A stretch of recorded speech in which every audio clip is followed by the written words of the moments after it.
নমস্কার। যাদের কেরিয়ার নিয়ে সমস্যা রয়েছে, কেরিয়ার নিয়ে যাদের ভুগছেন বা যাদের কেরিয়ার নিয়ে খুব সমস্যা হচ্ছে, চাকরিস্থলে প্রমোশন পাচ্ছেন না বা চাকরিস্থলের বসের সাথে আপনাদের মনোমালিন্য হচ্ছে, কলিগের সাথে মনোমালিন্য হচ্ছে, রোববার দিন এই ক্রিয়াটি করুন। রোববার দিন কী করবেন, একটি সাদা কাগজ নেবেন, সাদা কাগজের মধ্যে লাল কালি দিয়ে আপনার এবং আপনার বসের নামটা লিখবেন এবং আপনাদের যে কলিগ যার সাথে আপনাদের মনোমালিন্য চলছে সেই ব্যক্তিটির নাম আপনারা লিখুন।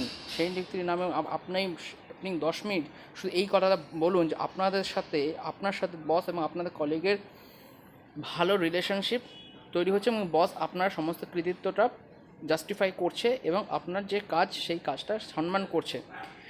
তারপর সেই কাগজটিকে নিয়ে লেখার পর লাল কালি দিয়ে লিখবেন অবশ্যই। লেখার পর সেই কাগজটিকে পুড়িয়ে নেবেন এবং যে ছাইটা থাকবে সেই ছাইটা ফু দিয়ে বাড়ির বাইরে ফেলে দেবেন। দেখবেন আপনার আস্তে আস্তে ধীরে ধীরে এই যে সমস্যাটা মিটে যাচ্ছে। ভালো থাকবে।